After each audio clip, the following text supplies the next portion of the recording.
सरपंच ग्रामविकास अधिकारी अडचणीत येणार असून रामटेक पंचायत समिती अंतर्गत कांद्री ग्रामपंचायतमध्ये बोगस कोटेशनचे प्रकरण उघडकीस आले आहे।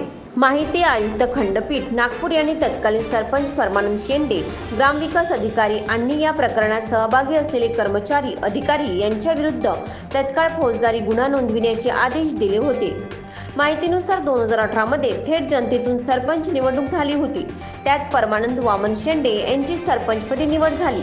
ज्या दिवशी त्यांनी सरपंच पदाचा कार्यभार स्वीकारला त्या दिवशी त्यांनी 49,900 रुपये देऊन स्वतःसाठी खुर्ची आणि एक टेबल खरेदी केला होता। याबाबतची माहिती नवनियुक्त सदस्यांना न दिल्याने सदस्यांनी या कार्यालय गट ग्रामपंचायत कांद्री खरेदीवर आक्षेप नोंदविला होता। या प्रकरणापासून बचाव करण्यासाठी माजी सरपंच रेखा शालिग्राम चिंचुळकर यांच्या कार्यकाळात हा प्रस्ताव मंजूर केल्याचे दिसून आले।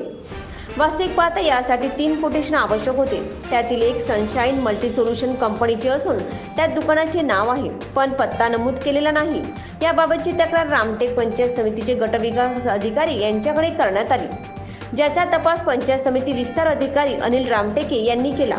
मासिक सभेत व ग्रामसभेत कोटेशन पास करून या प्रकरणात कोणतीही अनियमितता किंवा भ्रष्टाचार होणार नाही अशी ग्वाही त्यांनी आदरपूर्वक दिली। या अहवालाची फेर चौकशी करण्याची मागणी करण्यात आली। रामटेक पंचायत समितीचे विस्तार अधिकारी सुभाष सानप यांना ते बनावट सार्वजनिक कोटेशन दिसत असल्याचा अहवाल सादर करण्यात आला। या प्रकरणाची तक्रार माहिती आयुक्त नागपूर यांच्याकडे करण्यात आली होती। त्यांच्या आदेशात असे स्पष्ट नमूद करण्यात आले की सनशाईन मल्टी सोल्युशनवर दुकानाचा पत्ता आणि जीएसटी क्रमांक नोंदवणे बंधनकारक आहे।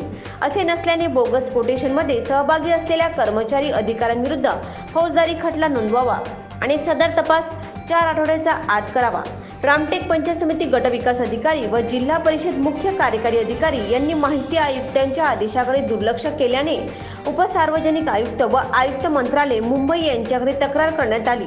त्यांनी या प्रकरणाची चौकशी करून अनुपालन अहवाल सादर करण्याचे आदेश विभागीय आयुक्तांना दिले।